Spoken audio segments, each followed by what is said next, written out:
dương mà toàn đang tha rồi dồn bập phết ấy thế bốc hai nằng cân bấm bay cả ba chôn rong cua ở tích thli khô nơi tí tăng khang lớn đi to tay mà đó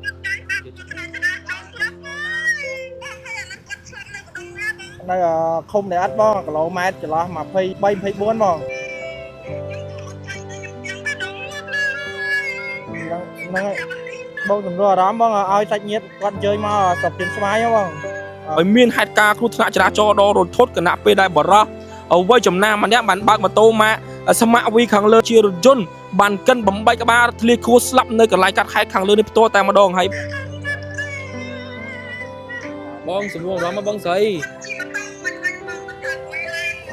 ខ្ញុំមកអត់ទាន់កន្លែងកាត់ហេតុដែរបងជាមួកសវត្ថភាពដែលលោកអ៊ំបានពាក់ជាប់នឹងក្បាលរបស់គាត់ក៏ប៉ុន្តែការពារអត់ជាប់ទេបាទសង្កត់រហូតដល់គាត់នឹងបែកក្បាលធ្លាយខួរស្លាប់មួយរំពេចនៅកន្លែងកាត់ហេតុនេះផ្ទាល់តែម្ដងបាទនេះគឺជាម៉ូតូជនរងគ្រោះភ្នំពេញបាទមួយ BQ 14និង19បាទនេះខាងខ្ញុំពងសាជាបន្តតាមមើលគាត់មានសួរនៅគាត់អត់ទេសិនទីមានមកថំយើងអត់សន្តានថាប៉ះមិនមិននិយាយតនឹងប៉ះមិនផងយើងមើលសំភារម៉ូតូមើលវាកន្លែងកាត់ហេតុសិនសមត្ថកិច្ចបានលើកទូរស័ព្ទមកហ្នឹងមិនហ៊ានប្រាប់ត្រង់ទេខ្លាចកូននឹងតក់ស្លុតក៏ដូចជាគៀងបេះដូងបន្ថែមបាទហើយបរោះអ្វីចំណាស់ខាងលើហ្នឹងមានអាយុខ្ទង់ជាចន្លោះពី60ទៅ65ឆ្នាំបងប្អូនទាំងអស់គ្នាបឋមថាគាត់អាចប៉ះជាមួយនឹងឡានហើយឡានខាងលើហ្នឹងបានកិនបំបែកក្បាលធ្លាយខួរស្លាប់នៅកន្លែងកាត់ហេតុខាងលើហើយខ្ញុំបានមករាក៏ចូលរួម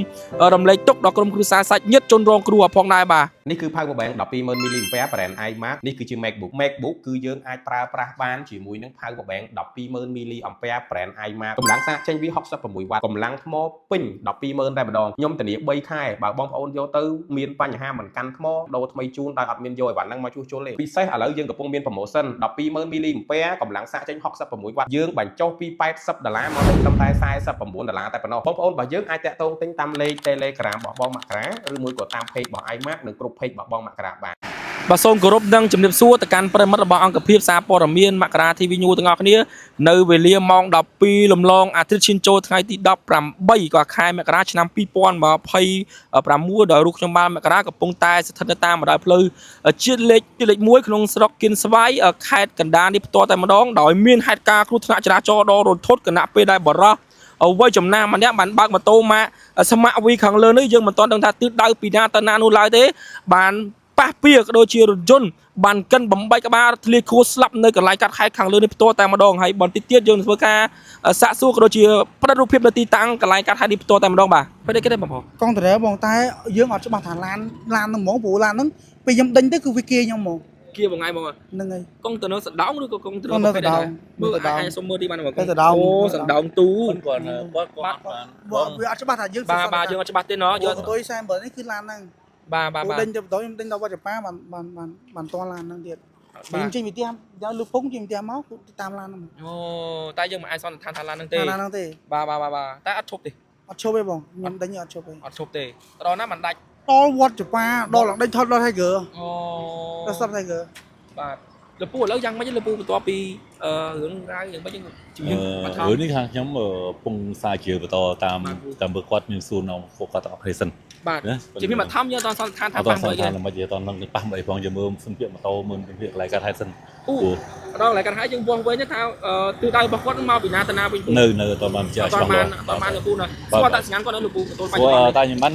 សួរខាងប៉ុស្តិ៍មិញទៅព្រោះខាងប៉ុស្តិ៍បានអ្នកទៅគាត់គ្រូសាគាត់ខ្ញុំសួរគាត់សិនបាទអរគុណច្រើនពូបាទលោកអធិការរងបាទគាត់បានមកដល់នៅកន្លែងកាត់ហេតុដើម្បីធ្វើការវាស់វែងតាមជំនាញរបស់សមត្ថកិច្ចនេះគឺជាម៉ូតូជនរងគ្រោះដែលត្រូវបានកិនស្លាប់នៅតាមបណ្ដោយផ្លូវជាតិលេខ1យើងមិនទាន់ដឹងថាជាប្រភេទរថយន្តអីទេបាទបានកិនហើយក៏រត់បាត់ចាក់ចេញពីទីតាំងកន្លែងកាត់ហេតុបាត់ហើយបាទនេះគឺជាម៉ូតូជនរងគ្រោះនេះដែលពាក់ស្លាកលេខបាទភ្នំពេញបាទ1 BQ 14និង19បាទនៅឃុំដែលអត់បងគីឡូម៉ែត្រចន្លោះ23 24បងនៅឃុំដែលអត់ស្រុកគៀនស្វាយបង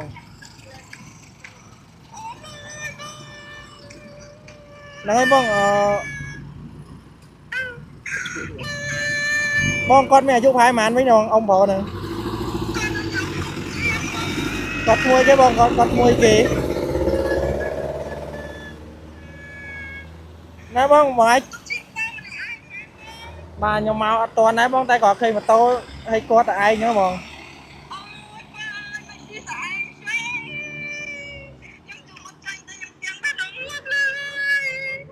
nâng bong tầm rùa đó bong ơi sạch nhiệt con chơi mà sọc tiền xoay nhá bong បងសំរួងរំមកបងស្រី ខ្ញុំមកអត់តាន់កន្លែងកាត់ហេតុដែរបងខ្ញុំអត់តាន់អាចបោះស្រាយបានទេបងហ្នឹងហើយបងឲ្យសាច់ញាតិមកស្រុកយិនស្វាយឃុំអ្នកអត់សិនមកបងខេត្តកណ្ដាលបងណែបងចឹងប៉ុណ្្នឹងសិនណាបងណា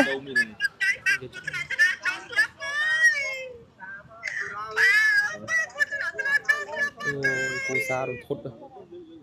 ធត់មែនតើ ហ្នឹងហើយបងជួយតែអ៊ំដែលនៅចិត្តហ្នឹងហ៎បងបងគាត់មកចន្លោះគីឡូ23 24ណាបងឃុំដីឥដ្ឋបងឲ្យគាត់មកឃុំដីឥដ្ឋណាបាទនៅលើវត្តដីឥដ្ឋប្រហែលជា100ម៉ែត្របង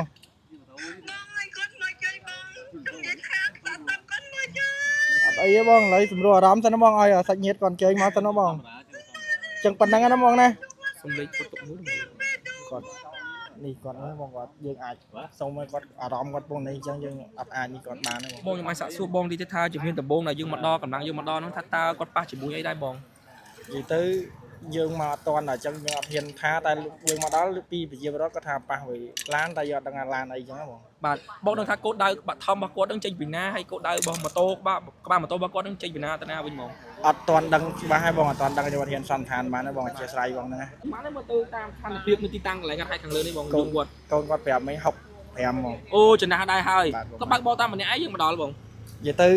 អត់តាន់ដឹងថាគាត់បើកម៉ាអ្នកដែរបងអត់ដឹងដែរបងហ្នឹង តែជាស្ដែងគឺស្លាប់នៅកន្លែងកាត់ហែកនឹងម្នាក់ទេបងណោះ បាទបងបាទ បាទនៅស្រុកអីក៏ដែរនេះបង នេះនៅភូមិដែលអត់កោផុសឃុំដែលអត់ស្រុកគៀនស្វាយខេត្តកណ្ដាលបង ការងារបន្តយើងត្រូវធ្វើមិនចឹងទេបងលើ អាហ្នឹងយើងប្រគល់ឲ្យជំនាញចរាចរណ៍គាត់មើលធ្វើតាមតែទីរបស់គាត់ បាទអរគុណច្រើនបងប្រុសបាទអរគុណច្រើនបងប្រុសព្រមដែរបាទសមត្ថកិច្ចបានលើកទូរស័ព្ទមកហ្នឹងមិនហ៊ានប្រាប់ត្រង់ទេខ្លាចកូននឹងតក់ស្លុតក៏ដូចជាគៀងបេះដូងបន្ថែមបាទតែឥឡូវកូនរបស់គាត់ហ្នឹងបានទទួលដំណឹងនេះហើយក៏បានធ្វើការរាយការណ៍ក៏ដូចជាប្រាប់សាច់ញាតិដែលនៅក្បែរទីតាំងកន្លែងកាត់ហែកខាងលើនេះបាទយើងមើលតែស្ថានភាពគាត់ក៏ដូចជាទីដៅរបស់គាត់នេះអាចរស់នៅក្បែរហ្នឹងក៏ដូចជាឆ្ងាយពីហ្នឹងដែរបងប្អូនទាំងអស់គ្នាហើយសូមបញ្ជាក់ជូនបងប្អូនថាគឺករណីខាងលើនេះជំហានបឋមថាគាត់អាចប៉ះជាមួយនឹងឡានហើយឡានខាងលើហ្នឹងបានកិនបំបែកក្បាលធ្លាយខួរស្លាប់នៅកន្លែងកាត់ហែកខាងលើនេះហើយបរោះវ័យចំណាស់ខាងលើហ្នឹងមានអាយុខ្ទង់ជាចន្លោះពី60ទៅ65ឆ្នាំបងប្អូនទាំងអស់គ្នាហើយខ្ញុំបានមករាក៏ចូលរួមរំលែកទុកដល់ក្រុមគ្រួសារសាច់ញាតិជនរងគ្រោះផងដែរបាទ